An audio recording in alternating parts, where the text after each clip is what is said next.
ప్రభుత్వ యంత్రాంగం ప్రజల కోసం పనిచేసే సంస్కృతి ఈ దేశంలో అలవాట్ల. ఒక కానిస్టేబుల్ అంటే ప్రజలకు భయం, హడం. ఒక చిన్న గుమాస్తా చాలు, పెద్ద పెద్ద వాళ్ళు అక్కర్లా. ప్రభుత్వంలో ఉద్యోగం చేస్తున్నాడగానే సామాన్య ప్రజల్లో 190 మంది కంటే ఆ ప్రభుత్వ ఉద్యోగి చాలా పెద్దవాడు, బలమైనవాడు, పలుకుబడి ఉన్నవాడు, నోరున్నవాడు, కొన్ని సందర్భాల్లో చేతిలో లాఠీ ఉన్నవాడు, ఆర్థికంగా కూడా భద్రత ఉన్నవాడు. ప్రపంచంలో ఎక్కడా కూడా ప్రజాస్వామ్య దేశాల్లో సామాన్య ప్రజల కంటే సామాన్య ప్రభుత్వోద్యోగులు ఇంత పెద్దవాళ్ళు అయితే ఆ దేశంలో ప్రజలకు సేవలు అందం.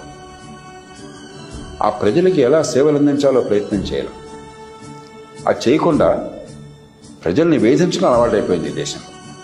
ఈనాడు ఉంది, ఆనాడు ఇంకా ఎక్కువ ఉన్నది. ప్రతి పనికి 10 సార్లు తిరగాలి, వాడి కాళ్ళు పట్టుకోవాలి, లంచం ఇవ్వాలి, పలుకుబడో సిఫారసో కావాలి. ఎవరో ఒకళ్ళు పలుకుబడిన పెద్దలు వచ్చి వాడికి చెప్తే కానీ పని జరగదు. ఇప్పుడు కూడా కొనసాగుతుంది, కానీ ఆనాడు ఇంకా భయంకరంగా ఉంది.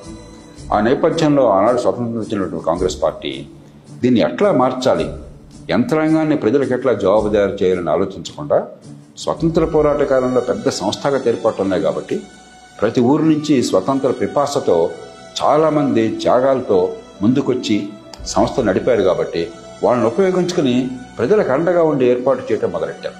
పెద్ద తప్పు. ప్రపంచంలో ఏ దేశంలోనూ రాజకీయ పార్టీలు ప్రజలకు రోజువారీగా సేవలు అందించడం కోసం ఈ భారాన్ని పెట్టుకో. ఆ భారం మోయవలసింది మనం పన్నుల డబ్బుల నుంచి జీతాలు ఇచ్చి పోషిస్తున్న ఉద్యోగం.